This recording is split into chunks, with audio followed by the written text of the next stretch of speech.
Lil Durk has just been sent to protective custody following a violent altercation involving Quando Rondo's crew. And to make matters worse, reports now suggest that he may be at risk of never being released again, a shocking turn of events that has left fans, the hip-hop industry, and even some of his closest affiliates scrambling to make sense of what could possibly happen next to the Chicago rap star. To truly understand how we even got to this point, we need to dive deep into the layers of tension that have been building up for years. The incidents that unfolded during his most recent show where NBA YoungBoy decided to publicly shade him in front of the world, and the aftermath that saw Durk's camp in violent conflict with men linked to YoungBoy and Quando Rondo, leaving a trail of injuries and chaos, so severe that the authorities had no choice but to lock Durk down under protective measures.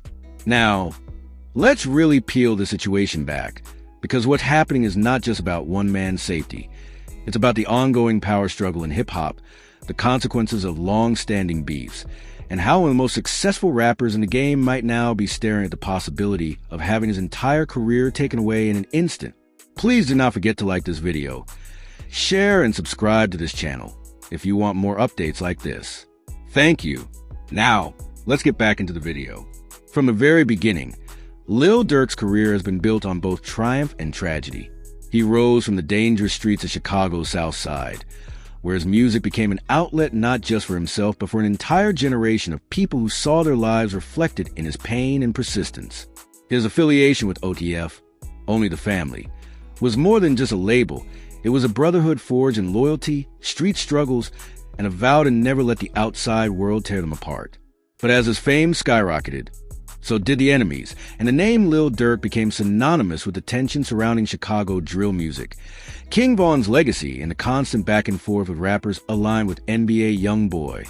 The death of King Von in 2020 was a turning point that threw gasoline on an already burning fire, because Quando Rondo, a known affiliate of NBA YoungBoy, was directly involved in that tragic night. Ever since then, the world has watched both sides clash indirectly through songs, interviews, cryptic posts, and subtle, and sometimes not so subtle, disses. And fans had always sensed that this beef was never truly going to settle. Fast forward to this most recent performance, where everything came to a head. Lil Durk had been preparing for what was supposed to be one of his most high-energy, crowd-pleasing shows, and his fans were there in full force, ready to scream every lyric and wave OTF signs in the air. But what nobody expected was that NBA YoungBoy, who has never been shy about voicing his disdain for Durk and his camp, would take that very moment to send a brutal and public shot at him. On stage, YoungBoy let loose a scathing statement that wasn't just a diss. It was a direct insult, the kind that you cannot just brush under the rug. The crowd went wild. Social media caught fire within minutes, and everyone knew that Durk, with his reputation and pride, wasn't going to sit back quietly. What happened next spiraled out of control.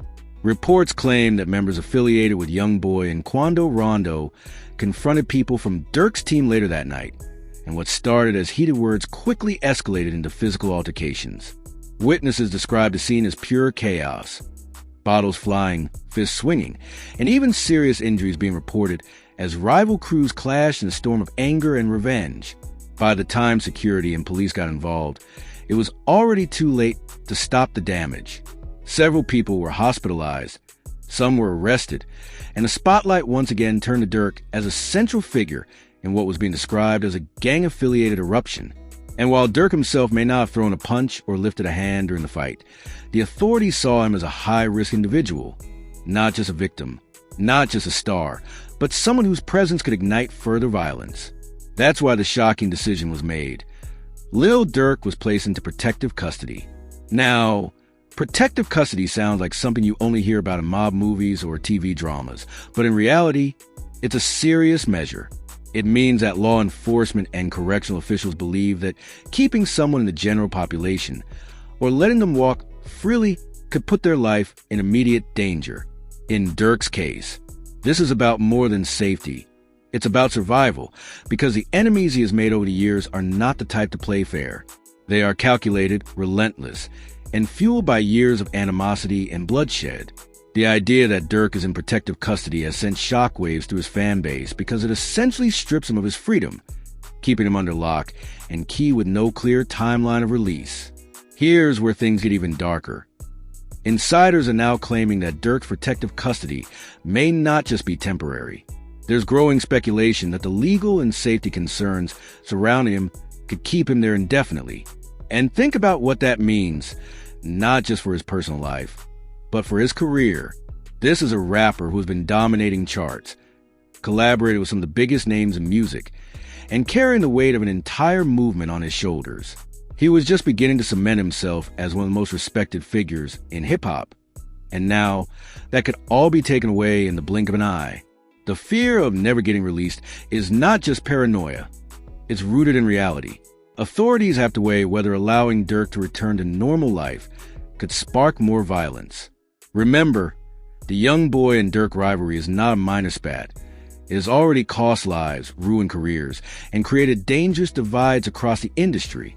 Every time these camps collide, blood spills.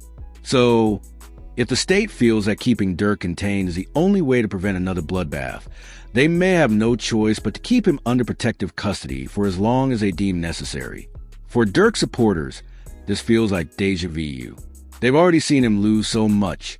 Close friends, his brother Detang, and most tragically King Von. They've seen him bounce back from heartbreak and trauma, only to become stronger in his music. But this time feels different, because you can't fight your way out of protective custody. You can't drop a diss track and make the problem go away.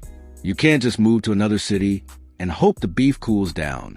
This is a system stepping in and saying, enough is enough. And if history has taught us anything, once the system has its grip on you, it rarely lets go. What makes the story even more compelling is how it reflects the current state of hip-hop itself. For decades, rap has been an outlet for real stories, real struggles, and real beefs. But in today's era, the lines between entertainment and real-life consequences have blurred to the point of no return. Lil Durk, YoungBoy, and Quando Rondo are not just rappers. They are symbols of two rival legacies clashing in ways that cannot be contained on wax. Fans have fueled the rivalry. Social media has amplified it. And every move these men make is scrutinized, dissected, and turned into content. But behind the headlines are real lives, real families, and real consequences.